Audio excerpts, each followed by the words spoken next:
Hello officers. तो स्वागत है आप सभी का ब्लेस टू लवासना प्लेटफॉर्म पर। तो जैसा कि हमने कहा था कि हम इकोनॉमी का बेसिक करेंगे और इकोनॉमी के बेसिक की जो क्लासेस हैं आज से वो स्टार्ट हो रही हैं। तो हमारी जो अप्रोच रहने वाली है वो अप्रोच रहेगी हमारी basic plus current for prelims plus mains. तो ऐसा ऐसा नहीं है कि हमें प्रीलिम्स के लिए अलग पढ़ना पड़ेगा और मेंस के लिए अलग पढ़ना पड़ेगा, हम दोनों को साथ में ही लेकर चलेंगे। तो हमारी ये अप्रोच रहेगी। आज हम पहला टॉपिक देखेंगे इन्फ्लेशन। आप ध्यान से समझिएगा इस क्लास को। अगर आपने इस क्लास अच्छे से कर ली तो आपको आगे ज़रूरत नहीं पड़ेगी दोबारा से देखने की, बस सिर्फ नोट्स को देखना होगा जिसकी पीडीएफ मैं आपको टेलीग्राम चैनल पर दे दूंगा। तो चलिए फिर देखते हैं क्लास को। इन्फ्लेशन, इन्फ्लेशन क्या है? इसे हिंदी में बोलते हैं मुद्रास्फीति और साधारण भाषा में इसे महंगाई बोल दिया जाता है। परंतु हमें तो लिखना है एग्जाम में, तो महंगाई से तो काम नहीं चलेगा। महंगाई क्या होती है? मान लो आज कोई वस्तु 5 रुपए की मिल रही है, कल वही वस्तु अगर 10 रुपए की मिले तो हम बोलते हैं महंगाई हो गई। क्या बोलेंगे? महंगाई हो गई।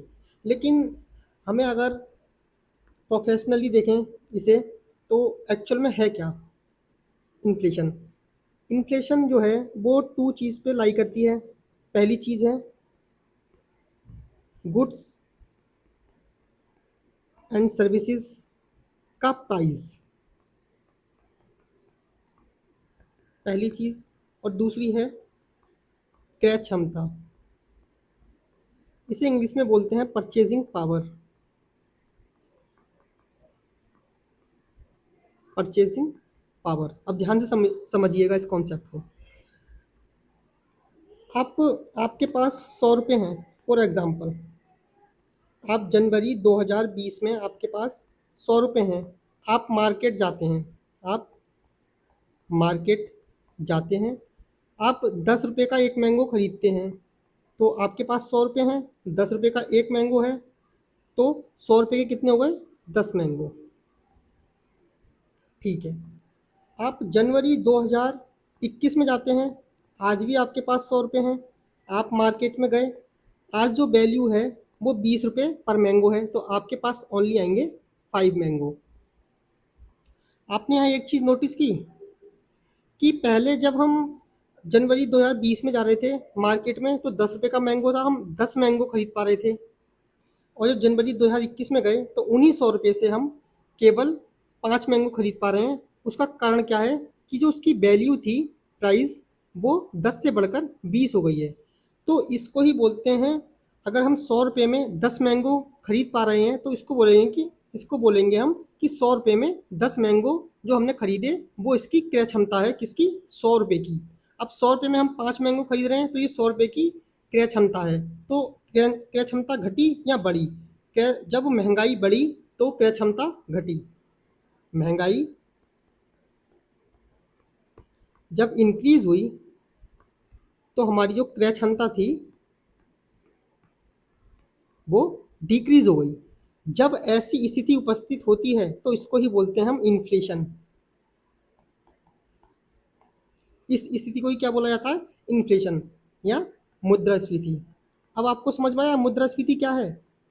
मुद्रास्फीति ये है कि किसी मुद्रा की क्रय क्षमता घट जाए तो उस स्थिति को बोलेंगे हम मुद्रास्फीति। चलिए अब इसे आगे और अच्छे से समझ लेते हैं। ये तो हमने समझा गुड्स एंड सर्विसेज के प्राइस और परचेजिंग पावर का कॉन्सेप्ट। अब देख लेते हैं इसकी परिभाषा मुद्रास्फीति की।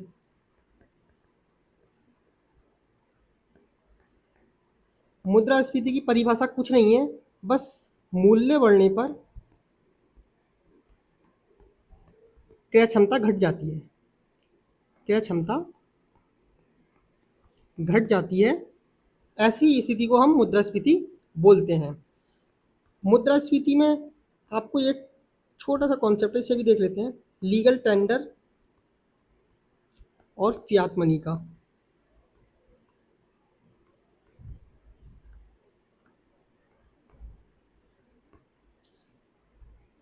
लीगल टेंडर क्या है और फियाट मनी क्या है?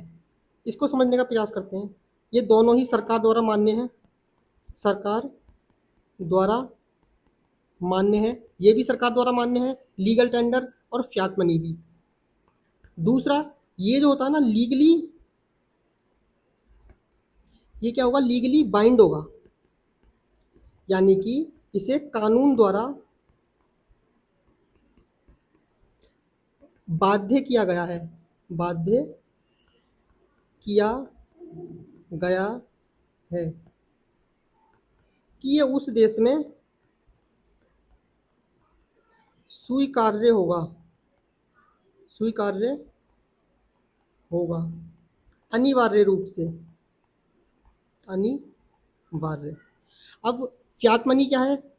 फॉर एग्जाम्पल, इसका एग्जाम्पल दें तो आपको समझ में आएगा। जैसे हमारे यहाँ पर 50 रुपये का नोट है, 100 रुपये का नोट है।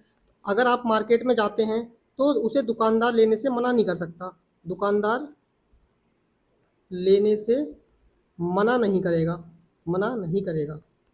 अब इसमें क्या है, जो फियाट मनी है ना, फियाट मनी सरकार द्वारा मान्य है, लेकिन ये लीगली बाइंडिंग, ये सिर्फ भरोसे पर है। सरकार सिर्फ भरोसा देती है इसका कि हाँ ये हमारे द्वारा जारी मुद्रा है, या हम इस पर भरोसा देते हैं इस मुद्रा को आपको यूज़ करने के लिए, लेकिन ये लीगली बाउंड नहीं होती। यहाँ पर लीगली बाइंड है, बट ये लीगली बाइंड नहीं होती है। दूसरा, ये अनिवार्य रूप से स्वीकार्य नहीं है, स्वीकार्य है, ये स्वीकार्य है बट अनिवार्यता नहीं, अनिवार्यता स्वीकार्य नहीं है ये। और एक बात, इसका भी एग्जाम्पल देख लेते हैं। जैसे आप चेक देते हैं तो वो क्या है, फियाट मनी है। तो अब आपको समझ में आया होगा कि लीगल टेंडर क्या है और फियाट मनी क्या है। वो मैंने इसलिए बताया था कि जब मुद्रास्फीति होती है, आप मुद्रास्फीति, पहला तो मुद्रा का संचलन होगा ना, किसी देश में मुद्रा का संचलन होगा तभी तो मुद्रास्फीति की वैल्यू हम माप पाएंगे। तो मुद्रा क्या है ये भी हमें पता होना चाहिए। तो बस ये 2 टाइप हमने देख लिए, एक तो लीगल टेंडर द्वारा मान्यता मुद्रा होती है, दूसरी फियाट मनी होती है। तो ये दोनों हमारे समझ में आ गए और एग्जाम्पल भी हमने इसका देख लिया है। अगर हम मिनिमम लीगल टेंडर की बात करें तो वो हमारे पास 50 पैसे हैं। बट ये कैसा टेंडर है, लीगल टेंडर है, ये लिमिटेड है। हम 50 पैसे द्वारा ओनली 10 रुपये तक ही भुगतान कर सकते हैं।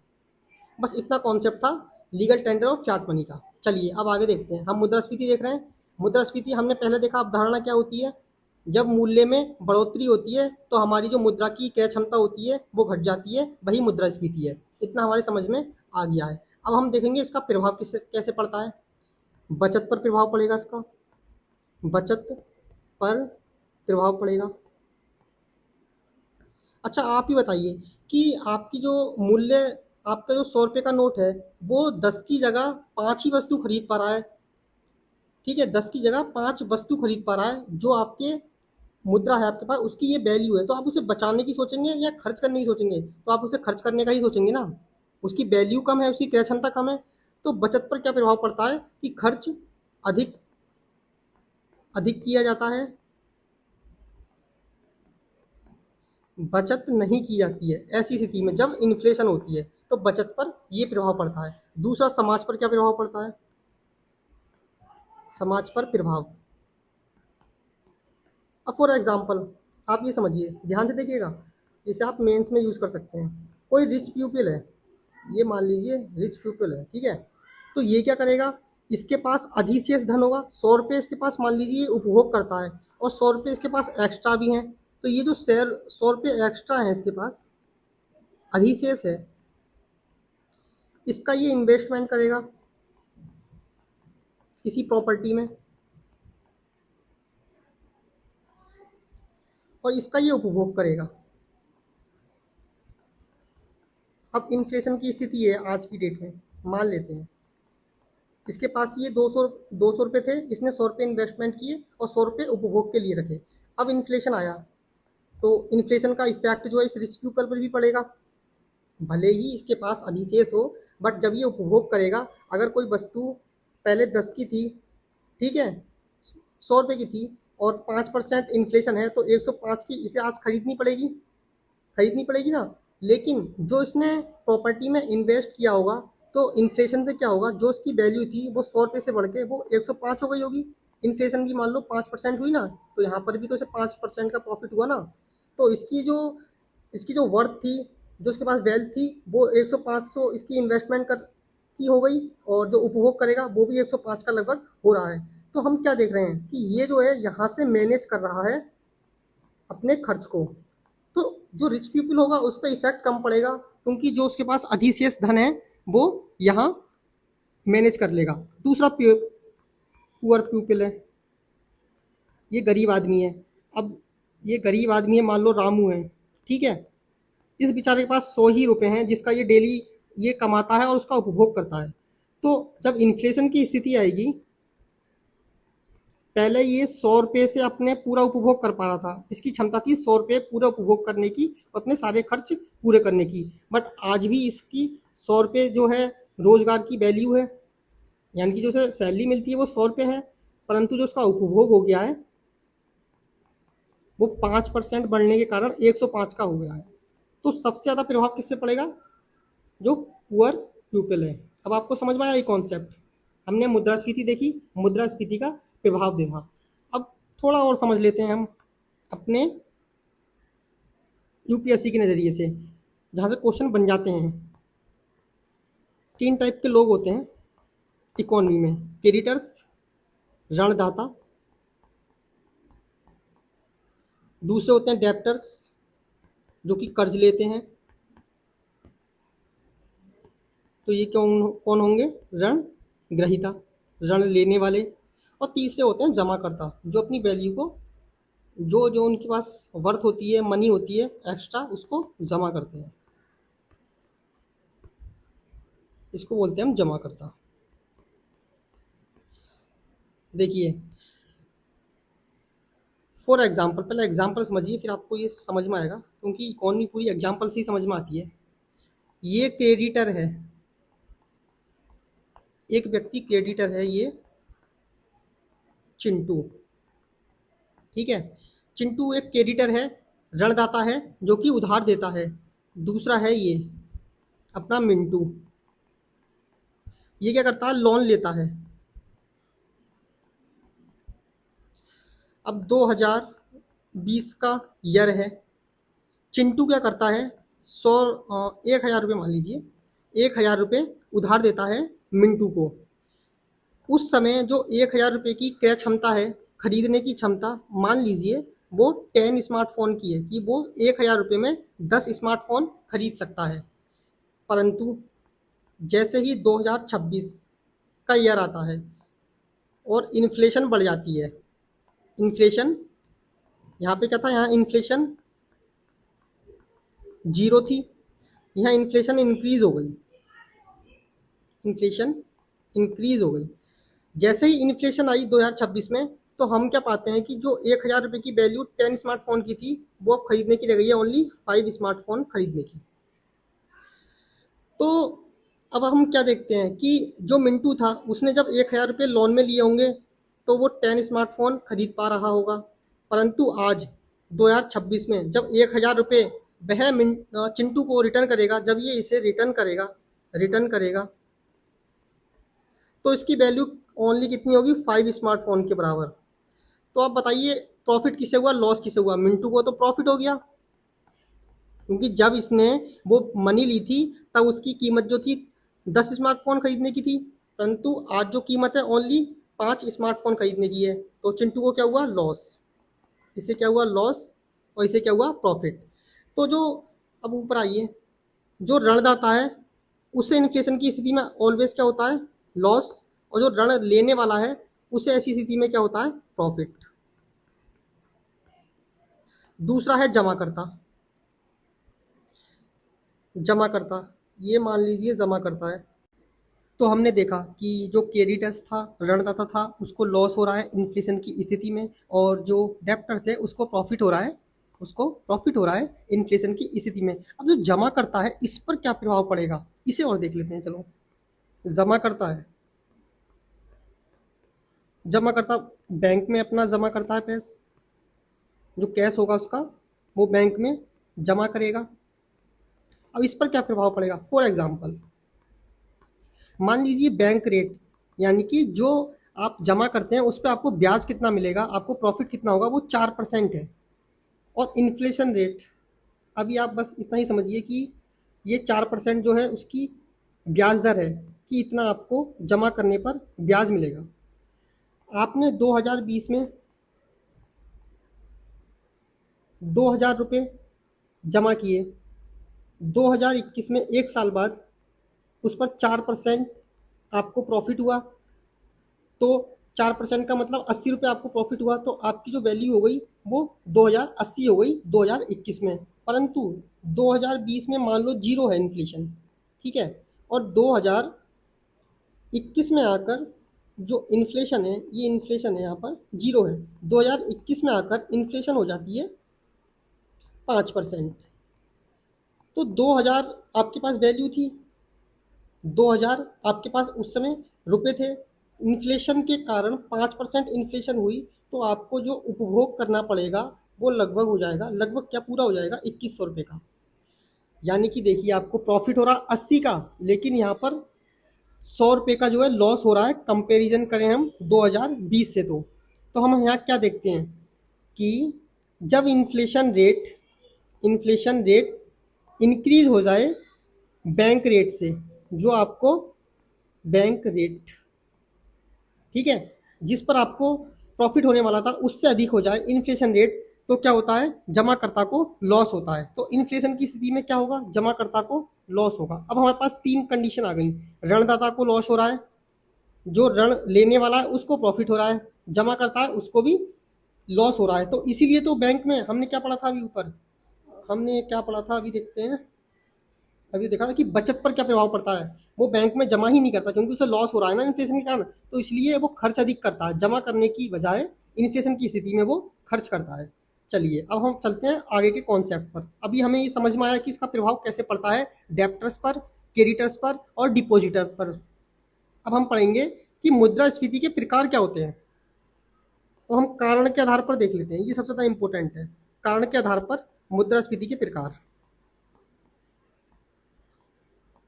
मुद्रास्फीति के प्रकार ये तीन टाइप से होता है। पहला होता है मांग जनित,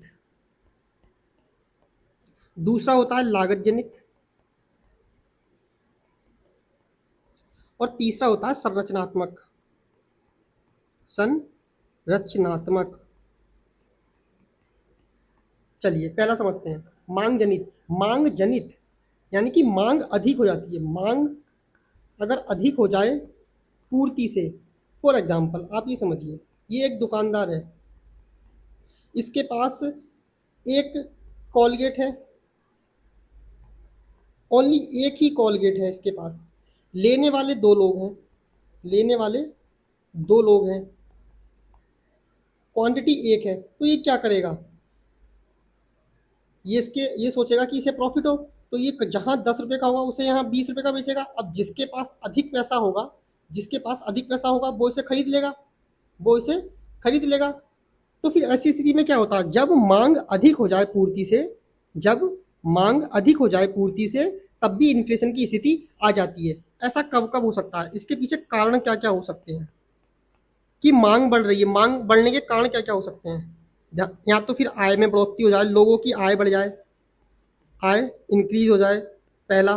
दूसरा है रोजगार, अब जो बेरोजगार थे उन्हें भी रोजगार मिल गया तो अब वो भी खरीदेंगे मार्केट में जाकर, तो भी मांग बढ़ेगी, है ना, और पूर्ति कमी होगी। और तीसरा क्या हो जाए, बैंक जो है वो लोन रेट कम कर दें, जो ब्याज दर है उसको कम कर दें कि भाई आप बस 2% पर ही ब्याज ले लीजिए, बस 2% ही चुकाइए। तो क्या करेंगे लोग, ज़्यादा से ज़्यादा उपभोग तो सभी करते हैं, तो ज़्यादा से ज़्यादा उपभोग करने के लिए ज़्यादा से ज़्यादा लोन लेंगे, लोगों के पास ज़्यादा पैसा आएगा, है ना, तरलता बढ़ जाएगी। तरलता एक कॉन्सेप्ट समझिए आप तरलता का। तरलता कुछ नहीं है, तरलता का मतलब है कि पैसों की या रुपए की मार्केट में उपलब्धता, या जनता के पास उपलब्धता, ये तरलता होता है। इसे इंग्लिश में बोलते हैं लिक्विडिटी, लिक्विडिटी। डिटी। लिक्विडिटी का कॉन्सेप्ट अब यहाँ समझिए, आय बढ़ गई, इसका मतलब क्या हुआ, लिक्विडिटी क्या हुई यहाँ पर, तरलता क्या हुई, इंक्रीज हुई ना, लोगों के पास पैसा अधिक आ गया, रोजगार बढ़ा, तब भी लिक्विडिटी इंक्रीज हो जाएगी। बैंक लोन रेट कम दे रही है तो लोग ज़्यादा पैसा उधार ले लेंगे, तब भी लिक्विडिटी बढ़ जाएगी। तो ये इसके कारण है जब मांग जनित मुद्रास्फीति होती है। एक और आप समझ सकते हैं चौथा, कि सरकार व्यय करने लग जाए, किस पर, सरकारी योजनाओं पर, सरकारी योजनाओं पर, तब भी मांग जनित मुद्रास्फीति हो जाती है। अब हमने समझा पहला मांग जनित, अब दूसरा समझते हैं लाग जनित, लागत जनित। लागत जनित में क्या होता है कि लागत के कारण, लागत इसमें रीजन है, उसमें क्या था, मांग रीजन थी, इसमें है लागत, लागत के कारण मुद्रास्फीति उपस्थित हो जाना। कारण क्या क्या हो सकता है इसका, इसका कारण क्या होगा कि जो उत्पादन के साधन होंगे ना, जिनसे कोई वस्तु बन रही है तो वो क्या होंगे, उत्पादन के साधन। तो उत्पादन के साधन, फॉर एग्जाम्पल आप ऐसे समझिए, फॉर एग्जाम्पल श्रम, किसी वस्तु को बनाने में लोग तो काम कर ही रहे होंगे ना वहाँ पे, तो वो कुछ मजदूरी लेते होंगे तो उसका बोलते हैं श्रम। या फिर कच्चा माल, कच्चा माल, अगर ये ही महंगा हो जाएगा, आप खुद ही सोचिए, जब जिससे कोई वस्तु बन रही है वो ही महंगी हो जाएगी, तो जब मार्केट में आएगी कोई वस्तु, कोई वस्तु मार्केट में आएगी वस्तु, तो उसकी कीमत क्या हो जाएगी, ये भी अधिक हो जाएगी। तो इसके कारण भी लागत जनित, लागत में श्रम, देख रहे हैं श्रम क्या है, लागत ही तो है, कच्चा माल क्या है, लागत है। तो लागत में मूल्य की अधिकता के कारण, कीमत में वृद्धि के कारण क्या होता है, इन्फ्लेशन उपस्थित हो जाती है। तो इसको क्या बोलेंगे हम, लागत जनित मुद्रास्फीति।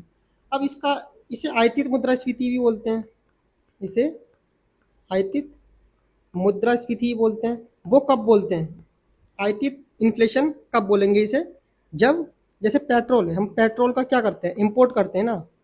अब पेट्रोल का हम इंपोर्ट करते हैं, अब इसकी जो प्राइस होंगे, इसके प्राइस इंक्रीज हो जाएंगे। इसके प्राइस इंक्रीज हुए तो ट्रांसपोर्ट के लिए, कोई भी वस्तु बननी है तो उसका ट्रांसपोर्ट तो होगा ना, एक जगह से दूसरी जगह जाने के लिए। अगर यहाँ कोई वस्तु, ये फैक्ट्री है, ये फैक्ट्री है, तो इसे ट्रांसपोर्ट करने के लिए साधन तो चाहिए होंगे, साधन में चाहिए होगा पेट्रोल। अब इसकी ही कीमत इंक्रीज हो गई, तो अब जो लागत है पेट्रोल, ये जो ट्रांसपोर्ट है ये भी तो लागत ही है ना किसी वस्तु को पहुंचाने के लिए। तो जो वस्तु होगी यहाँ पर, जो वस्तु होगी उसकी कीमत यहाँ पे क्या होगी, वो भी बढ़ जाएगी। तो ये बोलेंगे हम लागत जनित मुद्रास्फीति। और जब आयतित वस्तु के कारण जब ये मुद्रास्फीति होगी तो उसको बोलेंगे आयतित मुद्रास्फीति। अब ये भी हमारे समझ में आ गया। अब लास्ट वाली है संरचनात्मक, संरचनात्मक, इंफ्रास्ट्रक्चर। ठीक है, इंफ्रास्ट्रक्चर के कारण जब मुद्रास्फीति होगी तो हम इसको बोलेंगे संरचनात्मक। इसके कारण आप समझिए, इसके कारण क्या क्या हो सकते हैं, खुद ही सोच के देखिए क्या हो सकता है। संरचना, संरचना में कहीं ना कहीं कोई कमी हो रही होगी। हमारा जो मुद्रास्फीति होती है वो दो चीज़ों के बीच में होती है, एक तो उत्पादन, और जब कंज्यूमर तक पहुंचती है तो उस वो उनके बीच में जो स्थिति रही है उसके कारण ही मुद्रास्फीति उत्पन्न होती है। अगर वो स्थिति सही है तो मुद्रास्फीति नॉर्मल रहेगी, लेकिन अगर जैसे लागत जनित थी या मांग जनित थी तो उनके कारण अगर बढ़ेगी तो फिर क्या होगा, मुद्रास्फीति की स्थिति आ जाएगी। अब कारण समझ लेते हैं। सबसे पहला आएगा भंडारण। अब मान लो यहाँ उत्पादन हो रहा है, ठीक है, ये उत्पादन हुआ, ये फैक्ट्री है कोई, ये फैक्ट्री में उत्पादन हुआ और इसने अपने यहाँ ही भंडार भंडारण करके रख लिया, मार्केट में पहुंचने ही नहीं दिया, मार्केट में पहुंचने ही नहीं दिया, मार्केट तक पहुंचने ही नहीं दिया। जब वस्तु मार्केट तक पहुंची ही नहीं तो क्या होगा भाई, पहली वाली स्थिति याद कीजिए कि पूर्ति कम हो जाएगी और मांग अधिक हो जाएगी, फिर क्या होगा, इन्फ्लेशन। लेकिन मेन रीजन क्या था, संरचनात्मक, क्योंकि भंडारण हो रहा था। अब दूसरा क्या हो सकता है, पहला भंडारण हो गया, अब दूसरा परिवहन। अब दूसरी वाली स्थिति याद कीजिए, परिवहन की बाधाएं।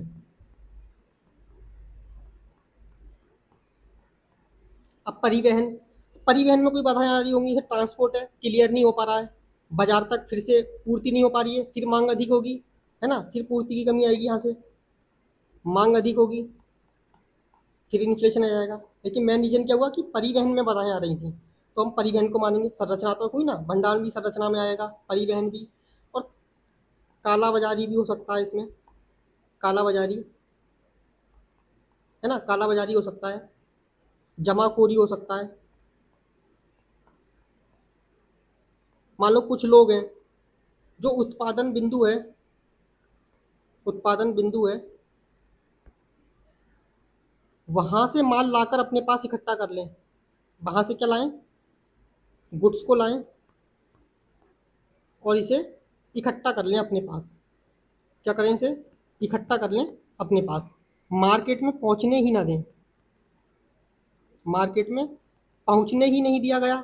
जब मार्केट में पहुंचेगा ही नहीं, वही स्थिति, पूर्ति नहीं हो पा रही है, पूर्ति कमी, मांग अधिक, इन्फ्लेशन, काला बाजारी। काला बाजारी क्या होती है? इसमें क्या होता है कि काला बाजारी वही है कि कोई वस्तु है, ठीक है, कोई वस्तु है जो अनुपलब्ध है, जो अनुपलब्ध है, यानी कि कम मात्रा में है, कम मात्रा में। जैसे अभी सिलेंडर है, सिलेंडर से ही समझिए आप, ठीक है। तो सिलेंडर के दाम अभी जो हैं बहुत उच्च हो गए थे, मिलना मुश्किल हो रहा था।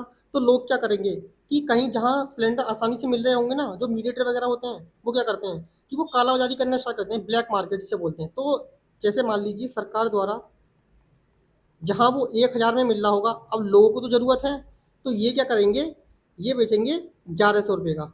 अब लोगों को ज़रूरत है तो वो खरीदेंगे, तो इसके कारण भी क्या होता है, इन्फ्लेशन बढ़ जाती है, उपभोग तो महंगा हो गया ना लोगों का। तो ये 3 प्रकार की होती हैं, ठीक है। पहली हमने कौन सी देखी? पहली हमने देखी मांग जनित, लागत जनित, और तीसरी संरचनात्मक। तो ये क्या थी हमारी, कारण के आधार पर मुद्रास्फीति। अब दूसरा देख लेते हैं, दर के आधार पर। दर के आधार पर,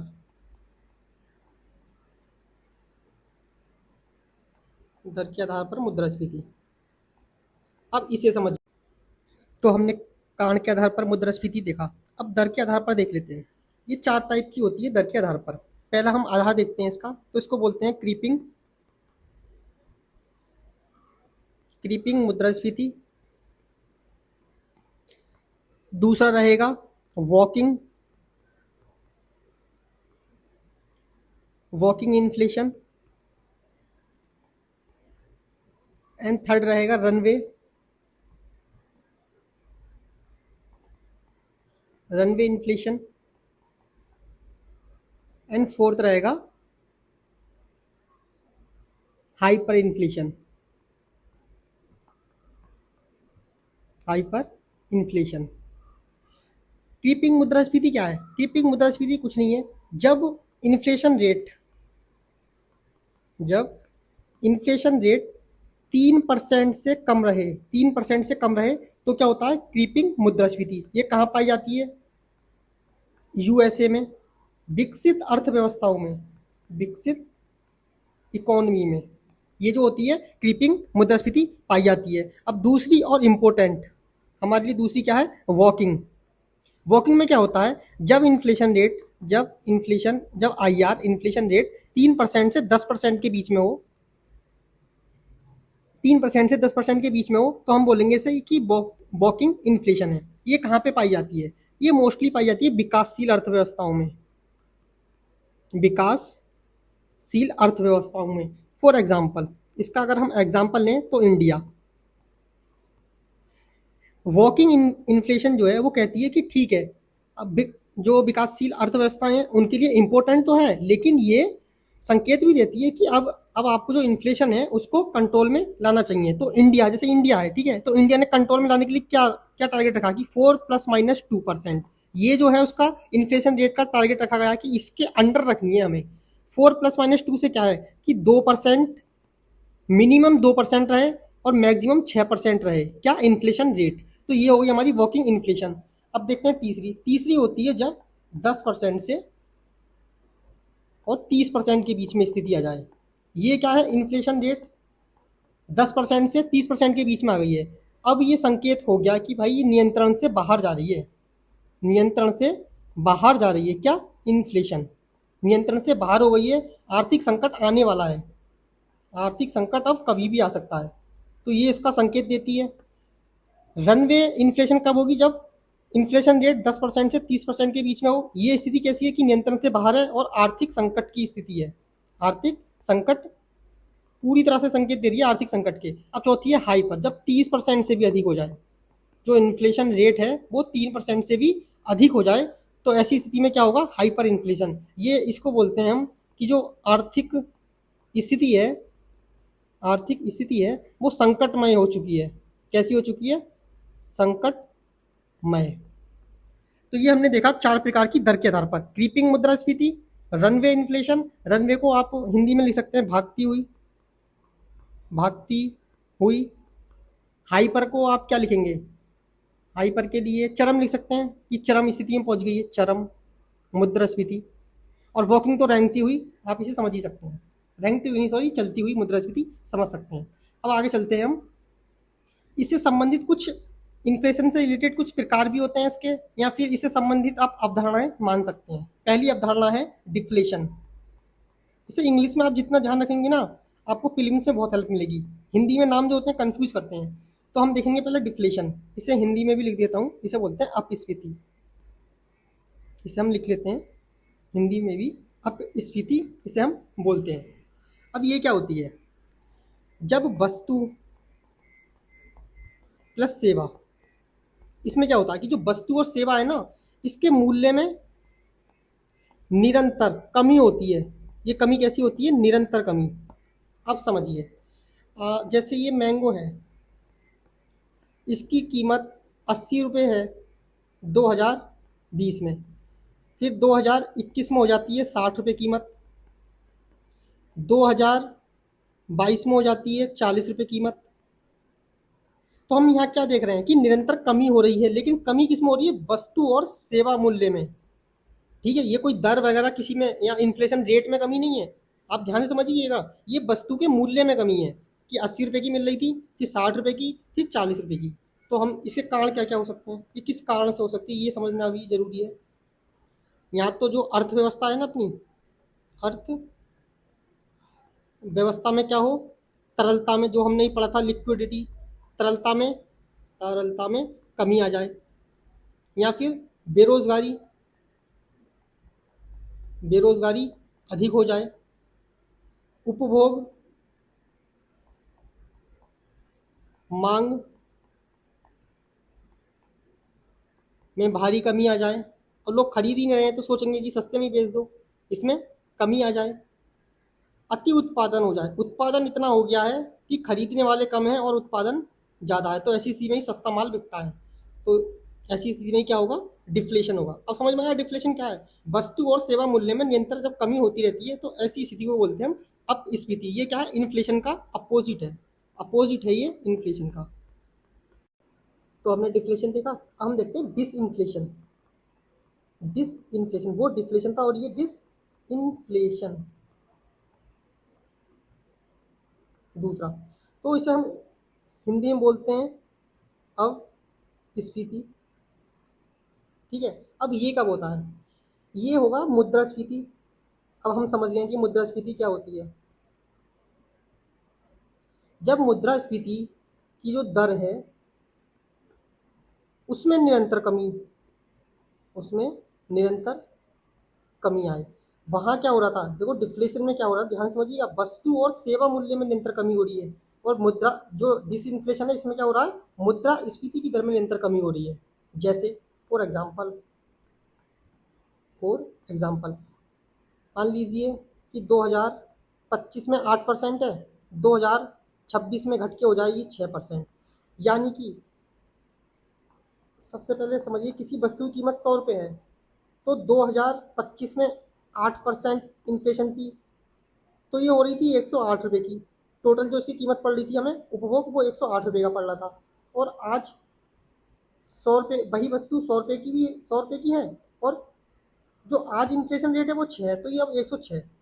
देखिए 100 से ये 108 हो रहा है, 100 से ये 106 हो रहा है, तो मूल्य में तो वृद्धि हो रही है, मूल्य में वृद्धि हो रही है, लेकिन कहाँ कमी हो रही है? इन्फ्लेशन रेट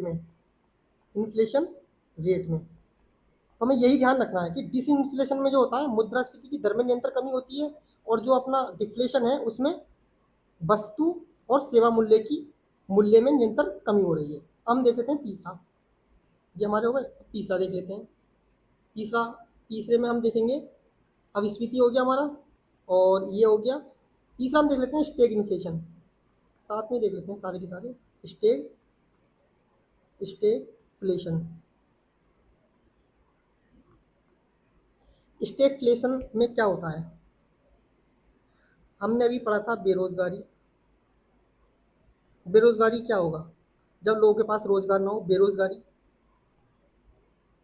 मुद्रास्फीति, महंगाई हो जाए, प्लस मंदी। तो ऐसी स्थिति बाजार में, ऐसी स्थिति किसी देश की इकोनॉमी में, ऐसी स्थिति कि वहाँ मंदी भी उपस्थित है, मांग मांग बहुत कम है, मांग कम है, पूर्ति अधिक है, तो मंदी होगा। बेरोजगारी भी उपस्थित है, हमें ऐसी स्थिति देखनी है इकोनॉमी में जहाँ बेरोजगारी भी उपस्थित है, मंदी भी उपस्थित है, और मुद्रास्फीति भी उपस्थित है। देख रहे हैं आप, मतलब मंदी तो है, मंदी के साथ मुद्रास्फीति है। ऐसा कब हो सकता है, ऐसा कब हो सकता है?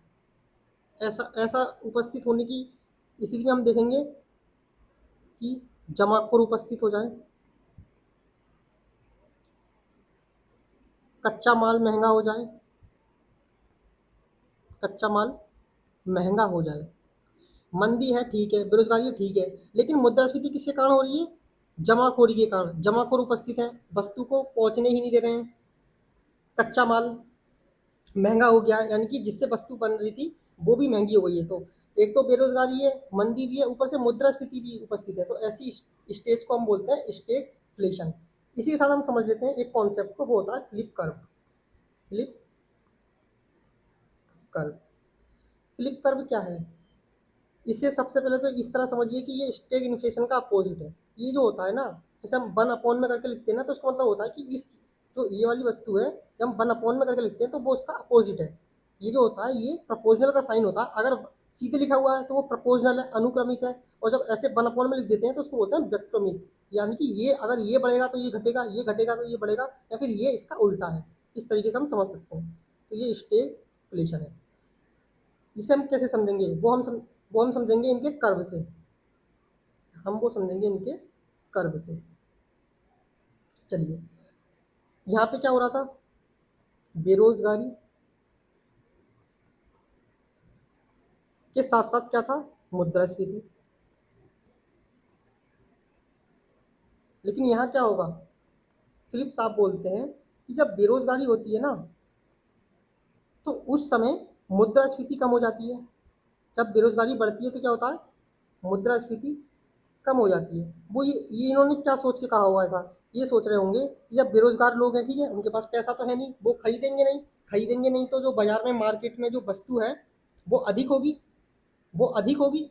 तो उसकी जो, मतलब वस्तु ज़्यादा है, पूर्ति ज़्यादा है, खरीदने वाले कम हैं, तो क्या होगा, वो ऐसा है बेरोजगारी, बेरोजगारी के कारण। तो ऐसी स्थिति में क्या होगा, ऐसी स्थिति में क्या होगा, मुद्रास्फीति कम होगी, कमी होगी ना। लोग सोचेंगे कि बिक जाए कैसे भी करके, इतनी ज़्यादा है, बेकार होने से अच्छा है कि बिक जाए तो वो सस्ते में बेचेंगे। तो हमने ये देखा कि जो फ्लिप कर्व है वो अपोजिट है स्टेगफ्लेशन का, स्टेगफ्लेशन का। अब इनका कर्व समझ लेते हैं। देखिए, कर्व कोई इतना हार्ड चीज़ नहीं होती है। अगर आप इसे मेंस में दिखाएंगे ना अपने, तो आपको मार्क्स भी इजीली ज़्यादा मिलेंगे। बस थोड़ा समझना होता है, कुछ भी कोई रॉकेट साइंस नहीं है इसमें। अब आप ये समझ लीजिए कि यहाँ पर जो है, ये वाली जो एक्सिस है ना, ये वाला एरो ये दर्शा रहा है इन्फ्लेशन रेट को, ये दर्शा रहा है इन्फ्लेशन रेट को। और ये वाला एरो दर्शा रहा है अनएम्प्लॉयमेंट, यानी कि बेरोजगारी, अनएम्प्लॉयमेंट, ये अनएम्प्लॉयमेंट को। सेम यहाँ पर ये अनएम्प्लॉयमेंट को दर्शा रहा है और ये इन्फ्लेशन रेट को। अब क्या होगा, हम पॉइंट देते हैं, 1 2 3 4, 1 2 3 4 5 5, ठीक है। रेट है परसेंटेज में होगी, तो मान लो ये 1% है, 2%, 3 4 5 6, ये तो हो गया इन्फ्लेशन की कि इतना परसेंट है। अब इन्फ्लेशन रेट कितनी होगी, 1%, 2%, 3%, 4 5, ये इन्फ्लेशन का है। तो क्या होगा, हमने पहले ही देखा था कि जो फ्लिप कर्व है उसमें क्या होता है कि अगर बेरोजगारी बढ़ेगी तो मुद्रास्फीति घटेगी, और अगर मुद्रास्फीति बढ़ेगी तो बेरोजगारी घटेगी। तो इसका कर्व कुछ ऐसा प्राप्त होता है, कुछ इस तरह से प्राप्त होता है। अच्छा नहीं बन रहा, लेकिन ये कुछ इस तरह से सी की तरह होता है, टेढ़ा सी। ठीक है, तो हम क्या देख रहे हैं कि जब जब इन्फ्लेशन यहाँ पर है तो बेरोजगारी और कम है। तो जैसे जैसे हम आगे बढ़ते चले जाएंगे ना, देखो हम नीचे की तरफ आ रहे हैं तो क्या हो रहा है कि इन्फ्लेशन कम हो रही है लेकिन अनएम्प्लॉयमेंट रेट बढ़ रही है। एक कम हो रहा है, दूसरा बढ़ रहा है। तो यही क्या बताया है, यही बताया आपने फ्लिप साहब ने, कि जब बेरोजगारी बढ़ती है तो मुद्रास्फीति कम होती है, बेरोजगारी बढ़ रही है और मुद्रास्फीति नीचे की तरफ आती आ रही है, यानी कम हो रही है। अब अनएम्प्लॉयमेंट ये है अपना स्टेगफ्लेशन का। स्टेगफ्लेशन की स्थिति में क्या होता है, सेम यहाँ पर 1 2 3 4 5, ये हमने नंबर दे दिया 1 2 3 4 5। सेम यहाँ पर 1 2 3 4 5, 1 2 3 4 5। ठीक है, अब हम देखते हैं कि ये क्या है, बेरोजगारी बिल्कुल मुद्रास्फीति के साथ बढ़ रही है, मुद्रास्फीति बढ़ रही है तो बेरोजगारी बढ़ रही है, दोनों साथ साथ चल रहे हैं। ये 1 पे होगा तो ये भी 1 पे होगा, कुछ इस तरह, कुछ इस तरह। ये बढ़ेंगे, दोनों एक साथ ही बढ़ेंगे, कि जहाँ आप जाओगे वहाँ हम आपके पीछे पीछे आएंगे। तो इसका जो डायग्राम बनेगा वो कुछ ऐसे बिंदुओं को हम जब मिलाएंगे ना, इन वाले पॉइंट्स को, जहाँ ये दोनों मिल रहे हैं, तो हम देखेंगे कि एक सीधा एरो की तरह हमें जो है इसका कर्व प्राप्त हो रहा है। यहाँ पे हो रहा है सी की तरह, लेकिन यहाँ पे बिल्कुल सीधा इसकी तरह एरो की तरह प्राप्त हो रहा है हमें इसका कर्व। तो ये कर्व समझ में आया, जब भी आपको एक कर्व दिखे ना तो आप समझ जाना कि किस तरह बना हुआ है। तो ये मेरा आपको समझाने का तरीका था कि कर्व कोई हार्ड चीज़ नहीं होती है, बस थोड़ा ध्यान देने की ज़रूरत होती है। कभी कभी क्या होता है कि ऐसे क्वेश्चन भी आ सकते हैं आपके, है ना। इकोनॉमी से आजकल तो न्यूमेरिकल भी आ रहे हैं, देखा ही होगा PYQ में। तो इसलिए हम सब चीज़ें करते हुए चलेंगे साथ में। अब हम आगे देख लेते हैं। तो हमारा फ्लिप कर्व और स्टेगफ्लेशन क्लियर हुआ। अब हम देखते हैं, छोटे छोटे टॉपिक हैं, टॉपिक क्या इसी की ही अवधारणाएं हैं। श्रिंकफ्लेशन, श्रिंकफ्लेशन पहली, और दूसरी है स्किमफ्लेशन।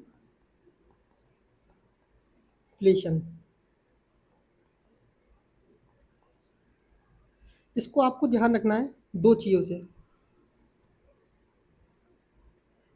इसमें क्या होता है, क्वांटिटी श्रिंक, श्रिंक मतलब होता है सिकुड़ना, तो क्वांटिटी कम कर दी जाती है। स्किम मतलब होता है क्वालिटी को कम कर देना, क्वालिटी कम कर देना। फॉर एग्जाम्पल, भाई घिसा पिटा एग्जाम्पल, पार्ले जी का बिस्किट आप पहले खाते होंगे तो आपने देखा होगा कि उसका साइज पहले कितना बड़ा आता था, कि उसके अंदर 10 निकलते थे, 10 बिस्किट, जो 5 रुपये का आता था उसके अंदर 10 बिस्किट निकलते थे। और आज तो देखेंगे तो हम 5 और 6 बिस्किट ही निकलते हैं, 6 बिस्किट ही निकलते हैं। तो यहाँ क्या हो रहा है कि क्वांटिटी में कमी हो रही है।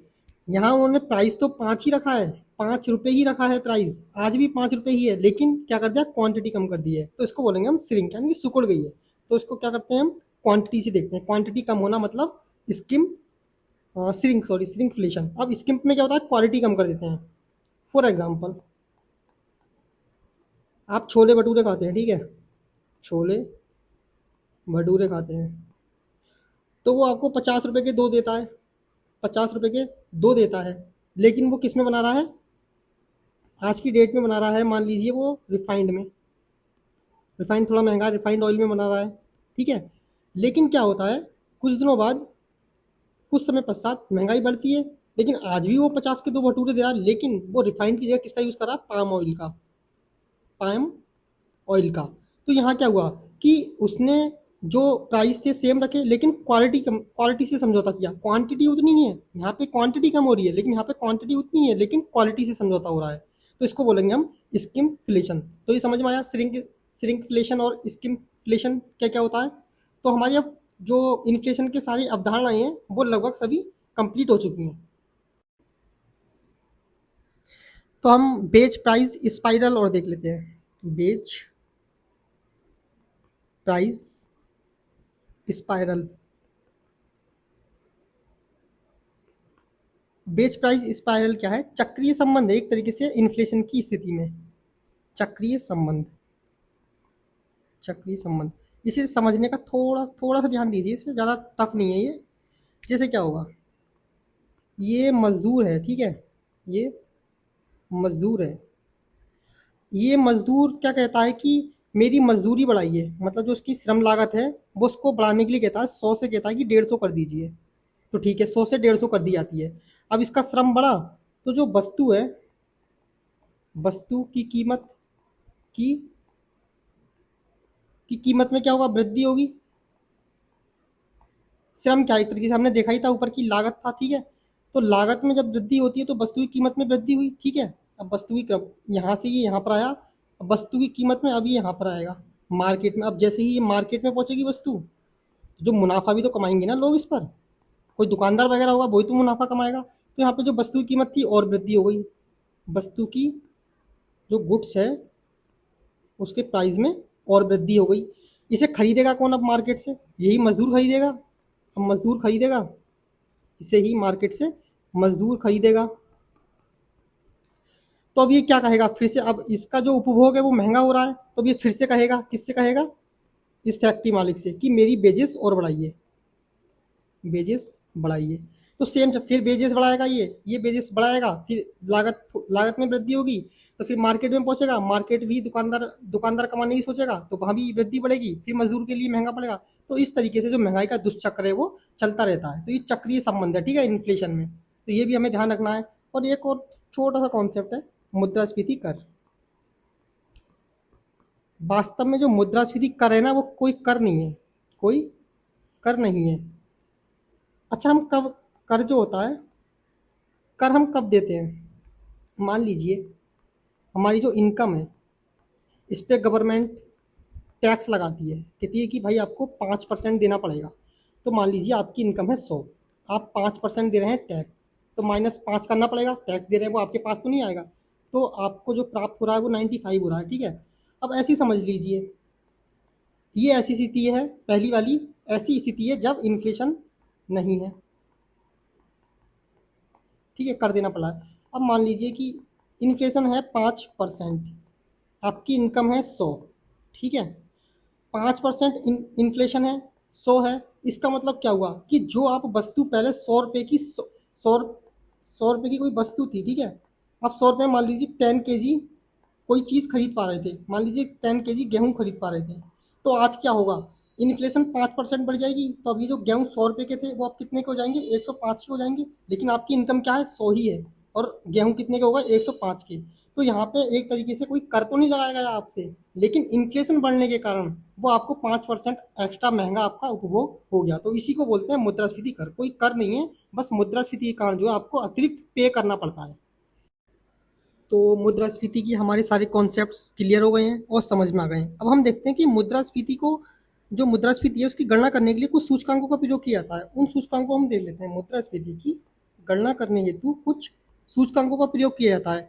तो वो सूचकांक क्या हैं, हमने ये नीचे लिखे हुए हैं कि WPI है पहला सूचकांक, फिर CPI है, फिर PPI है। अब ये क्या है, कैसे हैं, वो हम देख लेते हैं। अब पहले हम देखेंगे कि मापन बिंदु के आधार पर, पहले इसकी विशेषता देखेंगे हम, मापन बिंदु के आधार पर। तो क्या है इसमें, ये थोक बाजार के लेवल पर होता है, ये क्या होगा, थोक बाजार के स्तर पर।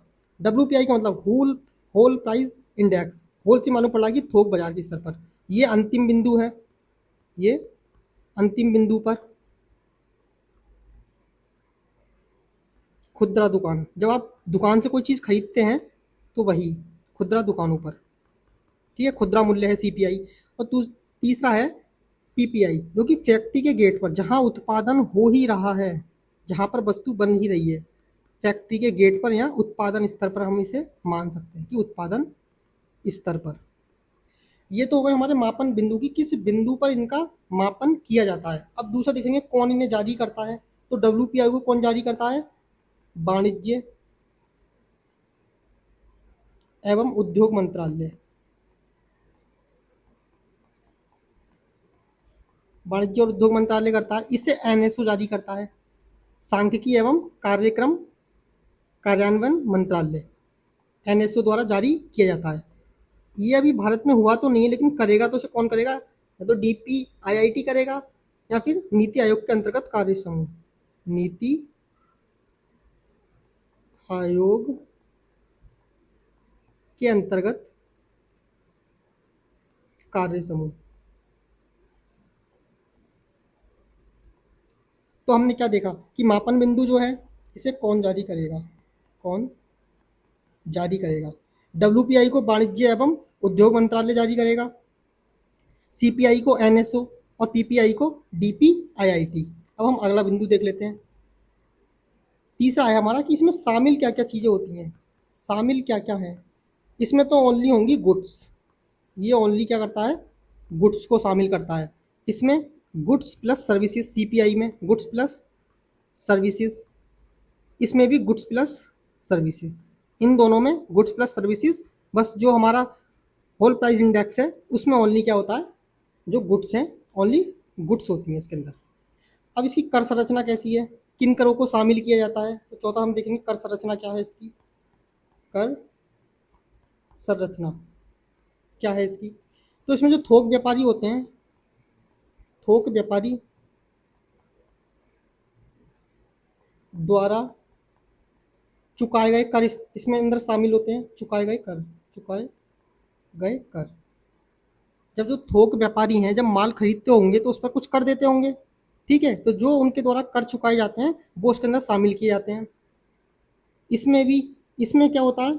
इसमें तो थोक व्यापारियों पर, इसमें उपभोक्ता पर लगने वाला कर, उपभोक्ता पर।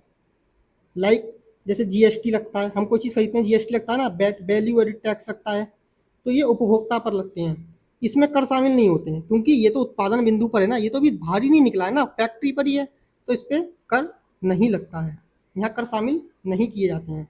अब अगला पॉइंट देख लेते हैं, पांचवा पॉइंट देख लेते हैं। पांचवा पॉइंट जो हम देखेंगे वो देखेंगे कि इसमें जो जीडीपी डिफ्लेटर है उसका आकलन होता है या नहीं होता है। चलो छोड़ दीजिए, वो यहाँ इतना इंपॉर्टेंट नहीं है वो पॉइंट। इनके आधार वर्ष और देख लेते हैं। इनके आधार वर्ष वेरी वेरी मोस्ट इम्पोर्टेंट, क्योंकि इसका आधार वर्ष चेंज हुआ है 2000, पहले 11-12 था, अब चेंज होकर कितना हो गया है 2022-23, ठीक है? इसका आधार वर्ष भी पहले 2011-12 था, जो अब चेंज होकर हो गया है 2024। इसका भी आधार वर्ष क्योंकि अभी लागू ही नहीं है भारत में, तो उसका आधार वर्ष से हमें कोई लेना देना नहीं है। लेकिन जो पीपीआई है ना, इसका इस्तेमाल जो है ना, जैसे यूएसए, चाइना, यहाँ पर इसका प्रयोग किया जाता है। भारत में इसमें 2014 से सीपीआई का प्रयोग होता है, सीपीआई का प्रयोग होता है 2014 से। उससे पहले किसका होता था? डब्ल्यूपीआई का प्रयोग होता था। किसके लिए? मुद्रास्फीति की गणना हेतु समझ में। तो हमें समझ में आया कि डब्ल्यूपीआई, सीपीआई और पीपीआई जो हैं मुद्रास्फीति की गणना हेतु सूचकांक हैं जो मुद्रास्फीति की गणना करते हैं। और ये हमारे क्लियर भी होगा कि इसके अंदर कौन इसे जारी करता है, कौन सी मदें इसके अंदर शामिल हैं, कर संरचना क्या है इसकी, और आधार वर्ष क्या है। अब हम देखेंगे कि इसमें क्या क्या चेंजेस हुए हैं 2026 में। बिल्कुल, तो बिल्कुल जीरो से देख लेते हैं। लेकिन उससे पहले थोड़ा डब्ल्यूपीआई और सीपीआई को समझना बहुत ज़रूरी है। हमने इनके अंदर अंतर तो देख लिया, पर थोड़ा बेसिक और जान लेते हैं इस बारे में। जैसे डब्ल्यूपीआई है, तो डब्ल्यूपीआई में क्या है, इसके अंदर एक बास्केट होती है, बास्केट कॉन्सेप्ट अभी समझेंगे बास्केट का। इसकी भी बास्केट होती है, और बास्केट का तात्पर्य क्या है कि इसके अंदर जो ऐसे एक टोकरी है, ठीक है, तो इसके अंदर ये मान लीजिए कि 1 किलो चीनी, ये चीनी है, यहाँ पर मान लीजिए फ्रूट्स हैं, ठीक है, यहाँ पर मान लीजिए ऑयल है ये, तो एक तरीके से वस्तु, और यहाँ पे मान लीजिए कि ईंधन है, पेट्रोल है। तो एक तरीके से क्या है कि एक बास्केट है, उसके अंदर वस्तुओं को हमने ले लिया है। तो वस्तुओं को हमने ले लिया है, तो ये वस्तुओं के भी प्रकार होते हैं डब्ल्यूपीआई में। अब डब्ल्यूपीआई में ये 3 प्रकार से बांटी गई है वस्तु। पहली है प्राइमरी गुड्स, पहली है प्राइमरी गुड्स। सेकंड को बोला गया है मैन्युफैक्चर, मैन्युफैक्चर गुड्स, विनिर्मित वस्तुएं। और तीसरी लाइक ईंधन, बिजली, इनको रखा गया है। तो जो बास्केट है डब्ल्यूपीआई की, उसमें 3 टाइप की गुड्स को रखा गया है, प्राइमरी गुड्स, मैन्युफैक्चर गुड्स, ईंधन और बिजली। अब क्या हुआ कि 2026 में अभी लेटेस्ट इसका आधार वर्ष चेंज हुआ। इसका आधार वर्ष 2011-12 से 2022-23 23 हुआ, ठीक है, ये चेंजेस आए इसके अंदर। तो इसके साथ साथ कुछ चेंजेस आए इसके जो गुड्स हैं उनके फंक्शंस को लेकर। लाइक पहले क्या था कि 697 वस्तुएं थी, पहले जो उसकी बास्केट है उसमें 697 वस्तुएं थी, जो अब बढ़कर हो गई हैं 957। तो ये इसके अंदर पहला चेंजेस आया है। और इसमें भी क्या हुआ कि जो पहले पेट्रोल था, ये ध्यान रखने वाली चीज़ है कुछ फिलिंग्स के लिए, जो पेट्रोल था वो पहले प्राइमरी गुड्स में था। पहले क्या था, प्राइमरी गुड्स में था। अब वो चेंज होके अब उसे डाल दिया गया, ये तीसरा वाला जो है ना, तीसरा वाला जो बिंदु था हमारा ईंधन वाला, इसके साथ अब डाल दिया गया है, ईंधन और बिजली के साथ, यानी कि ऊर्जा हेतु जो चीज़ें हैं उसके अंदर पेट्रोल को डाल दिया गया है, प्राइमरी गुड्स से किसको, पेट्रोल को। तो ये हमें ध्यान रखना है। अब तीसरा है कि WPI जो है ना, इसकी जो गणना की जाती है वो की जाती है लास्पियर फॉर्मूले से। लास्पियर फॉर्मूले से, लास्पियर फॉर्मूला है क्या एक्चुअल में, वो हम समझ लेते हैं। चलिए, तो लास्पियर जो भाई साहब थे, उन्होंने एक फॉर्मूला दिया था WPI। उनका फॉर्मूला था P1 Q0 P0 Q0। बहुत अच्छे से समझाऊंगा, बिल्कुल चिंता मत कीजिए, अब बस समझिए। यहाँ P1 क्या है, प्राइस है गुड्स का, बट कौन से ईयर में, करंट ईयर में, करंट ईयर में। दूसरी चीज़ है P0, यहाँ पे P0 भी आ रहा है ना, ये भी प्राइस है। P4 प्राइस, प्राइस है गुड्स का, ये है बेस ईयर में, बेस ईयर। तीसरा है Q0 कुछ नहीं है, बेस नॉट से बेस ईयर को याद रखना है। तो ये बेस ईयर में क्या है, क्वांटिटी है वस्तुओं की, गुड्स की, गुड्स की क्वांटिटी, और कुछ नहीं है। इंटू 100 भी है साथ में, ठीक है। ये इसका फॉर्मूला है निकालने के लिए, लेस्कर फॉर्मूले का प्रयोग किया जाता है। मैं बता दे रहा हूँ, कभी फ्यूचर में पूछने लगे तो P1, मान लो P1 की वैल्यू है, ठीक है, जो प्राइस गुड्स का है वो आज मान लीजिए कि कुल प्राइस जो है P1 की वैल्यू 60 है, ठीक है। और जो P0 है जो आधार वर्ष में था, मान लीजिए कोई एक वस्तु तो लेनी पड़ेगी ना, मैं तो मान लो मैंगो ही है हमारा फेवरेट। मैंगो का जो करंट ईयर में आज जो वैल्यू है वो 60 है, लेकिन बेस ईयर में इसकी वैल्यू थी 40, ठीक है। और हमने मान लीजिए कि जो क्वांटिटी ली थी ना बेस ईयर में, वो 10 आम लिए थे। तो हम रखते हैं फॉर्मूले में सीधा, हमारा फॉर्मूला क्या है, बिल्कुल इसमें रखना है, हमें कुछ नहीं करना। तो P1 की जगह रखिए, P1 की जगह हमने क्या रखा, 60, और Q0 हमारा कितना है, 10, इसकी वैल्यू 40 गुणा 10 और 100। अब इसे सॉल्व कर लीजिए, बिल्कुल सिंपल है। 60 की करेंगे 600 आएगा, और ये 400 हो जाएगा, गुणा 100, इससे इसे कट किया, अब 4 से इसे मल्टीप्लाई कर दीजिए, 15 चौका 60 होता है। तो हमारी जो WPI की वैल्यू आ गई वो 150 आ गई। तो ये जो होता है लेस्पियर फॉर्मूला होता है, जिसके द्वारा हम क्या करते हैं, WPI को निकालते हैं। यहाँ से हमने स्टार्ट किया था। अब CPI, same to same CPI की बास्केट होती है, ठीक है। इसका भी आधार वर्ष पहले क्या था, 2011-12, अभी क्या हो गया है 2024। तो इसमें भी कुछ चेंजेस हुए हैं, वो हम देख लेते हैं। जैसे पहले की, यहाँ लिखते हैं हम पहले, और यहाँ लिखते हैं अब। तो पहले क्या था, पहले वस्तुएं, वस्तुओं की संख्या कितनी थी इसकी बास्केट में, वस्तुओं की संख्या थी पहले 259, अब कितनी हो गई है, 308। पहले कितनी थी, 259, अब बढ़ के हो गई है 308। अब दूसरा, सेवाओं की संख्या, क्योंकि CPI में क्या है, सेवाएं। देखो WPI में ओनली क्या है, गुड्स हैं। देखो पहली प्राइमरी गुड्स, मैन्युफैक्चर गुड्स, ईंधन, बिजली, केवल गुड्स हैं, सेवाओं की तो बात ही नहीं है। लेकिन CPI क्या है, गुड्स प्लस सर्विसेज। तो यहाँ पे सेवाएं, अब सेवाएं भी बढ़ी हैं। सेवाएं पहले कितनी थी, 40, अब बढ़ के कितनी हो गई हैं, 50। अब इनका टोटल निकाल लीजिए यहाँ पर। टोटल तो पहले कितनी थी, 299 थी, अब टोटल संख्या कितनी हो गई है, 358। तो ये थोड़ा बहुत चेंजेस थे CPI और WPI में, जो कि अभी हाल ही में हुए हैं PIB में। वो करंट भी आपको मैंने इसीलिए करा दिया। अब एक कॉन्सेप्ट और है, बस छोटा सा, लास्ट, बिल्कुल लास्ट कॉन्सेप्ट है, छोटा सा समझ लीजिए। फॉर मेंस 2027 में यहाँ से प्रश्न बनने के बहुत ज़्यादा चांसेस हैं, इसलिए मैं आपको ये करा रहा हूँ, ठीक है। वो कॉन्सेप्ट है कि जो अभी PIB आई थी उसमें कहा गया है कि WPI को ना PPI के साथ, के साथ 5 ईयर तक जारी किया जाएगा, 5 ईयर तक जारी किया जाएगा। और उसके बाद WPI का स्थान ले लेगा PPI, यानी कि WPI को समाप्त कर दिया जाएगा और PPI स्थान ले लेगा, स्थान ले लेगा। ऐसा क्यों हो रहा है कि हम WPI को हटा रहे हैं और PPI को ले रहे हैं? तो इसके पीछे कुछ कारण हैं, ठीक है। मुख्य कारण क्या है, हम कारण समझ लेते हैं।